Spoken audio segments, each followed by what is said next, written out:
Welcome to another episode of Not For The Weak Minded. Now today I'm going to do something a bit different. I was going to do this yesterday, but I felt like shit, so I'm going to do it. I'm doing it now. So let's get into it. The RFID chip. Let's talk about this. Okay. Britain's biggest employer, organisation and main trade union body have sounded the alarm over the prospect of British companies implanting staff with microchips to improve security.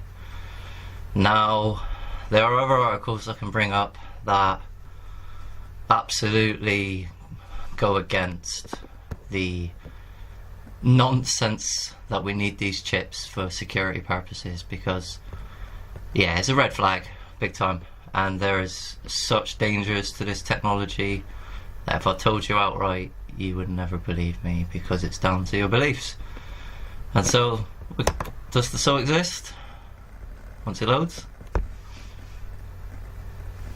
evidence says yes.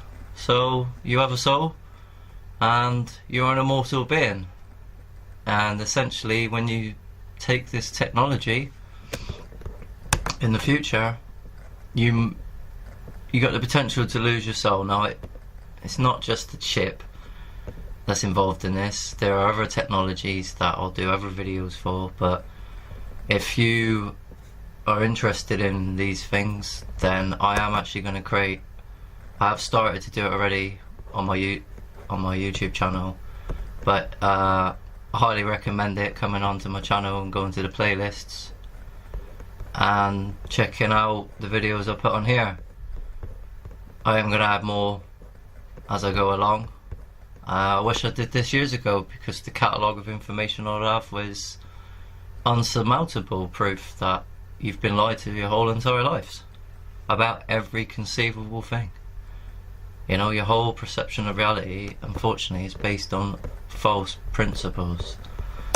Now, we'll get into that later on. Let's carry on with this. So, UK firm Biotech, which offers the implants to businesses and individuals, has already fitted 150 implants in the UK. The tiny chips implanted in the flesh between the thumb and forefinger are similar to those for pets. They enable people to open their front door, access their office, and start their car with a wave of the hand, and can also store medical data. But it can also track you and essentially later on switch off your brain. We'll get into that. Another company, Biohox of Sweden, also provides human chip implants the size of a grain of rice. It told the Sunday Telegraph that it is in its discussions with several British legal and financial firms about fitting their employees with microchips, including one major company with hundreds of thousands of employees. I wonder what company that is going to be in the UK. Government? Wouldn't surprise me. The CBI, which represents 190,000 UK businesses, voiced concerns about the prospect. The CBI spokesman said, "While technology is changing the way we work, this makes for distinctly uncomfortable reading. Firms should be concentrating on rather more immediate priorities and focus on engaging their employees." TUC is worried that staff could be coerced into being microchipped. Now let me tell you something before I move on. This absolutely relates to the Bible, this absolutely relates to prophecy, the mark of the beast, and the Antichrist system. Now, the things I'm going to say now and in the near future are very deep, and it has everything to do with deprogramming yourself from the 5 sense reality, as David Icke calls it, in which you've been programmed. And to do that, you must learn that you've been lied to. You know, you've been born a slave, and it's not just you. It's, you know, it's every single person on this planet. And so, what I'm trying to say is that we're at war with, you know, the government and, you know, the banks. I mean, you know, you're born into economic slavery, and, you know, we've got so many things to discuss, but let's carry on with this. Microchipping would give bosses even more power and control over their workers. There are obvious risks involved, and employees must not brush them aside and pressure staff into being chipped. Now that's a good point, because a lot of people now are wearing wearables. So I work in Greg's at the minute, and the amount of people that pay with their phone, pay with their watch and their phone, it's only a transition between that and the chip. And so for convenience, they are going to tell you that, you know, oh, you never need to carry a wallet, all your money's tied to it, you know, if you fall over and hurt yourself, you've got medical data in there, and they're going to make you believe that it's something you actually need. But it's not. You don't need this. I mean, and this has everything to do with also the transhumanism movement, and, you know, making us superhuman when we already are. And that goes into ancient cultures and the pineal gland and representations of the halo and all sorts of things. So I guarantee also that these things are not going to cost us a penny. Just like vaccines, these things are going to be free. You can go in and get it from your doctor or whatever. It's going to happen. It's not a matter of if, it's a matter of when. Anyway, this article, there are other things on here. But let's move to McAfee and the dangers. So, RD chips exposing users to danger. The current generation of radio frequency identification technology is vulnerable to eavesdropping, cloning and forgery. That's according to an April Security Trends report. And you can look at that report if you want, from security software vendor McAfee. The report warns that as RFID technology becomes more pervasive, the risk for users increases dramatically. The study notes that the technology is increasingly embedded in clothing, food and healthcare products, and that some companies are even embedding RFID chips into the bodies of employees. Some states have already passed laws to prohibit forced implantation of the chips, which is what I'm saying. They're not going to force you to do it. You're going to be willingly doing it. And I'll tell you now, when you do it, just know that you're partaking in a corrupt, evil system. And it is that point. This is the point. This is the crossroads. Once you you take this chip and you don't acknowledge that you work for evil, and that, you know, you stand against it and you're willing to die with your soul as an immortal, you know, this stuff is deep. Anyway, report found that the rapid spread of RFID technology is making it very attractive to hackers who can clone chips and steal authentication information to gain access to users' personal information. Some researchers warn that a virus placed on an RFID chip can affect other network chips and ultimately result in vulnerable databases. So, right, so you got McAfee, who's a, you know, internet security software engineer, and he's telling you that they can be hacked. So, do you really want that in your hand? Do you really want to be tracked everywhere you go, even though you already are?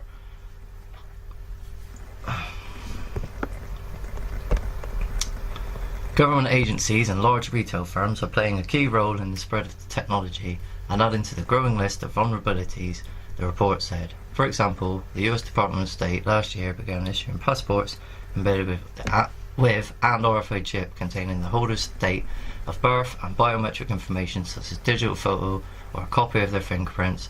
Criticism has claimed that the e-passport could allow hackers to read the chip embedded inside, and that the biometric data could be stolen for the purpose of identity theft. It could also allow Americans on foreign soil to be tracked by enemies, critics say. Now, I'm not going to get into any more of this. You can read about it yourself. Let's just go into the last article, and there are lots of articles about you know, both sides of it.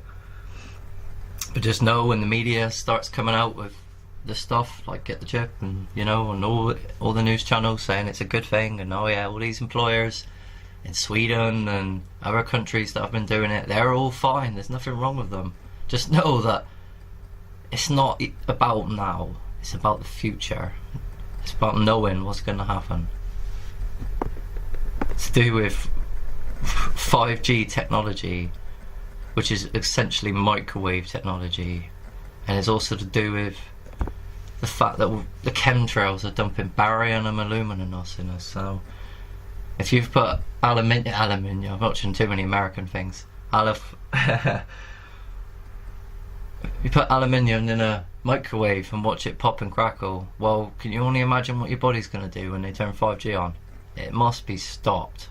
You know, people must wake up and realise that the enemy is against humanity is the people that control us, the people that make the rules, the people that use, you know, the news channels, the politicians, you know, and ultimately this goes down to the Catholic Church and the secret societies.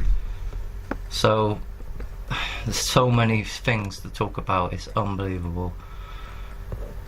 A year into anyway, wait a minute, I missed a bit here. I was reading this earlier, that was all. But yeah, essentially they were saying about Sweden and, you know, oh, and that was the other thing I read the other day as well, about you won't be able to get on trains. But this also, I don't know whether you heard of it, but Operation Dragonfly in China and Facebook working with them to make a absolutely censored social networking program. It's not fucking good at all. Anyway, so at the end of the day, the question is, do you think you have a soul or not? And the answer is you do. But in order for these things to actually matter and actually make a difference in your consciousness, you must understand evil. You must understand the enemy of humanity, and you must believe in a completely different system and values. You know, humanity is fallen from grace, and there's no doubt about it, but we can come back, and we will come back stronger than ever. So the reality of the soul is among the most important questions of life. Although religions go on and on about its existence, how do we know if the soul really exists? A string of new scientific experiments helps answer this ancient spiritual question. The idea of the soul is bound up with the idea of the future life and our belief in a continued existence after death. It's said to be the ultimate animating principle which we think and feel, but it isn't dependent on the body. Many infer its existence without scientific analysis or reflection. Indeed, the mysteries of birth and death, the play of consciousness during dreams or after a few martinis, and even the commonest mental operations such as imagination and memory suggest the existence of a vital life force, an elan vital, that exists independent of the body. Well, it's true, because at the end of the day, what you remember is you're a being of energy and light, and that whether you know it or not, you've come down here during these such hard times, in the time of deception, which we are certainly in, to help bring light and actually help humanity prosper again. You know, free energy for the world, and, you know, self-sufficient cities, and, you know, the fact that sound can cure cancer and was proved in 1881 and in 1831 the same. I mean, ancient cultures knew this, man. They knew exactly what to build, how to build a structure, and how to make it resonate at a certain frequency to heal the human body. This is fact, you know. But we're so stupid. We've been dragged down the gutter mentally to the point where we don't even think for ourselves. I mean, most people don't think. They just believe the news, or they believe the propaganda, or they, you know, a lot of people have half beliefs too, like, you know, and they know a lot, but they don't fully understand it, that they've been deceived in every conceivable way, whether it'll be, you know, their perception of space, their perception of time. And I mean that in a geological sense, not as in like time travel, but that is a real thing again, and that is so deep that, yeah, I'm not getting into that now. So essentially, yeah, they're saying that science now proves that the soul does exist, even though, and I can show you other, you know, studies that say the same thing. So now, just a quick reminder that although this is my fourth video, I will be doing more, fifth video. And yeah, if you want to check out my playlists of all the things that I recommend to watch in order to actually get a head start and, you know, actually understand what I'm trying to say to you. So thank you very much for watching, and hopefully that's a bit more gusto today. Good day.